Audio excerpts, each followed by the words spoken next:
గత ప్రభుత్వ హయాంలో పెద్ద ఎత్తున దేవాలయాలకు సంబంధించిన భూములు గానీ, అనేక విధమైన ఆస్తులు అన్యక్రాంతమైనాయి. అదే గాకుండా ఆఖరికి శ్రీవారి యొక్క లడ్డూలు గూడా అది కల్తీమయంగా జరిగింది.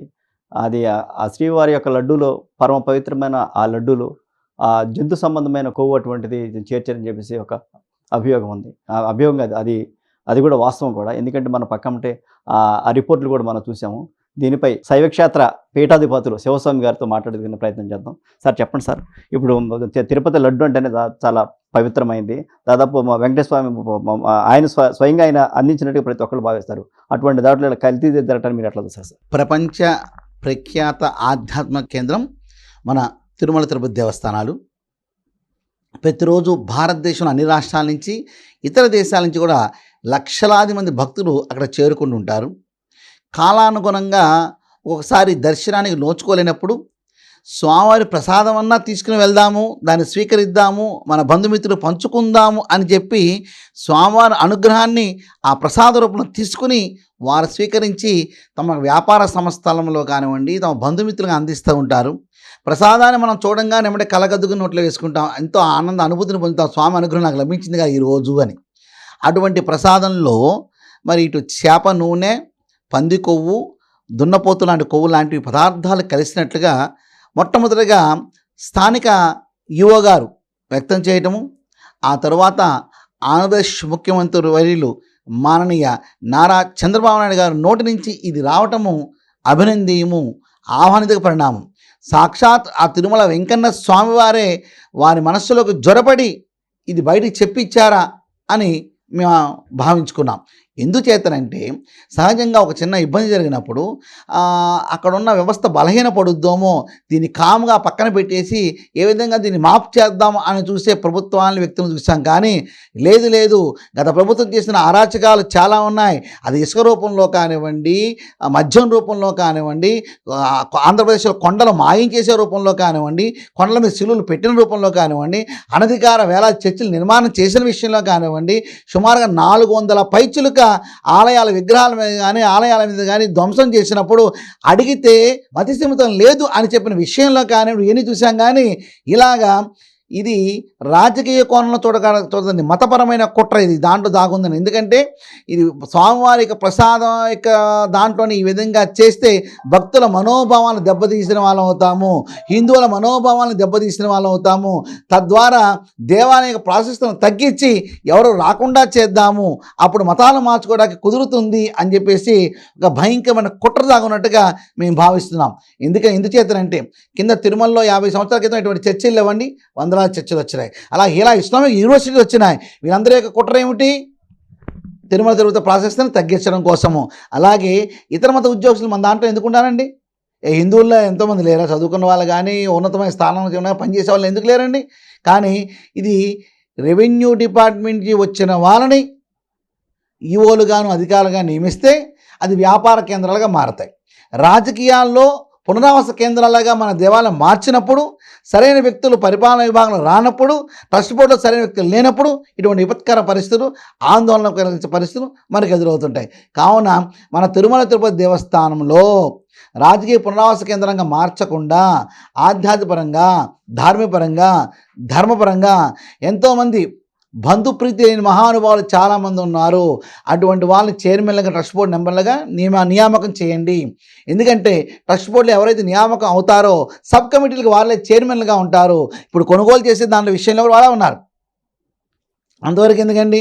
ఒక ఆయన లక్ష్మీనారాయణ, ఒక ఆయన కోట్ల రూపాయలకి ఐపీ పెడితే అతన్ని ఒక రాజగురువుగా ఉన్న ఒక స్వామివారు తీసుకొచ్చి బోర్డు మెంబర్గా చేశారు.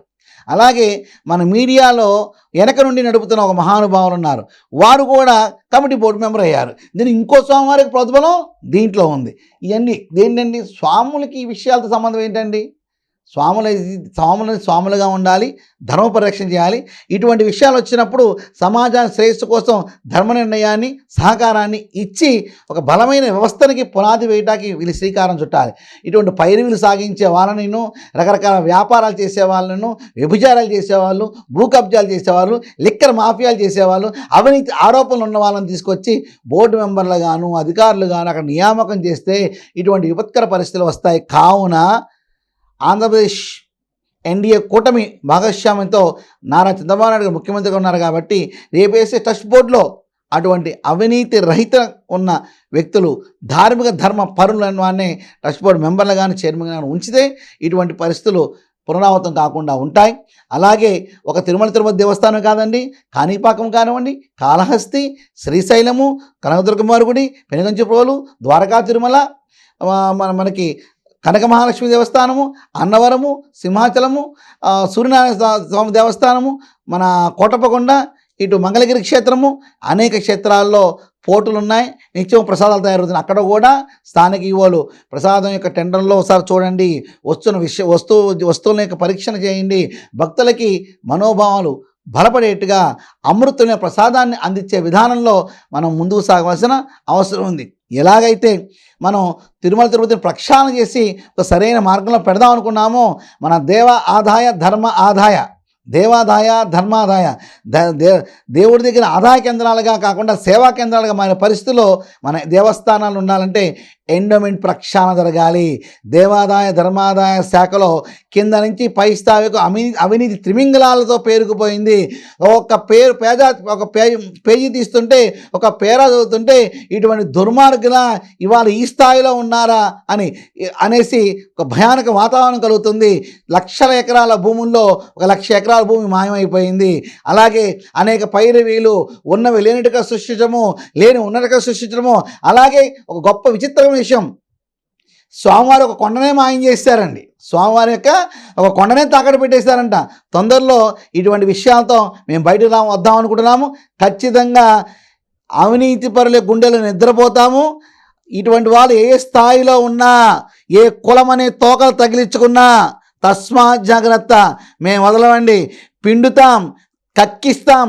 ప్రతి రూపాయి దైవత్వం సంబంధించిన ప్రతి రూపాయి మించి రాబట్టి మా దేవుడికి అందేటి మేము చేస్తాం. దేవాదాయ ధర్మాదాయ ప్రక్షాళన చేయవలసిందే. లేకపోతే చలో దేవాదాయ ధర్మాదాయ శాఖ అంటూ నేను ఆ శాఖ మీదకే నేను వస్తానని చెప్పేసి మీ అందరి ముఖంగా నేను చెప్తున్నాను. నా దేవాలయము, నా దేశము, నా ధర్మము, నా జాతి, నా శ్రేయస్సు, ఇవే మా యొక్క లక్ష్యాలు, మా లక్షణాలు. కావున దానిలో మేము ప్రయాణించే సిద్ధంగా ఉన్నాం. ఈ ధర్మ ప్రయాణంలో ప్రతి ఒక్కరూ భాగస్వామ్యం అవ్వచ్చు, మాతో కలిసి ప్రయాణం చేయవచ్చు. మన తొందరలోనే మరొకసారి మనం కలుద్దాం. ఓం నమః శివాయ, నమో వెంకటేశాయ. భారత్ మాతాకి జై. గత ప్రభుత్వ హయాంలో పెద్ద ఎత్తున దేవాలయాలకు సంబంధించిన భూములు కానీ అనేక విధమైన ఆస్తులు అన్యక్రాంతమైనాయి. అదే కాకుండా ఆఖరికి శ్రీవారి యొక్క లడ్డూలు కూడా అది కల్తీమయంగా జరిగింది.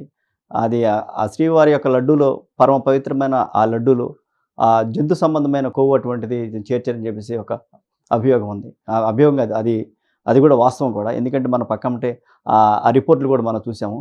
దీనిపై శైవక్షేత్ర పీఠాధిపతులు శివస్వామి గారితో మాట్లాడుకునే ప్రయత్నం చేద్దాం. సార్ చెప్పండి సార్, ఇప్పుడు తిరుపతి లడ్డు అంటేనే చాలా పవిత్రమైంది.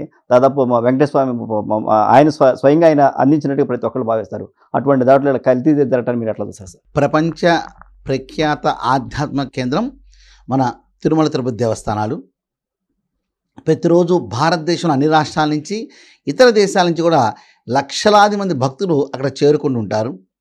కాలానుగుణంగా ఒకసారి దర్శనానికి నోచుకోలేనప్పుడు స్వామివారి ప్రసాదం అన్నా తీసుకుని వెళ్దాము, దాన్ని స్వీకరిద్దాము, మన బంధుమిత్రులు పంచుకుందాము అని చెప్పి స్వామివారి అనుగ్రహాన్ని ఆ ప్రసాద రూపంలో తీసుకుని వారు స్వీకరించి తమ వ్యాపార సంస్థలంలో కానివ్వండి, తమ బంధుమిత్రులుగా అందిస్తూ ఉంటారు.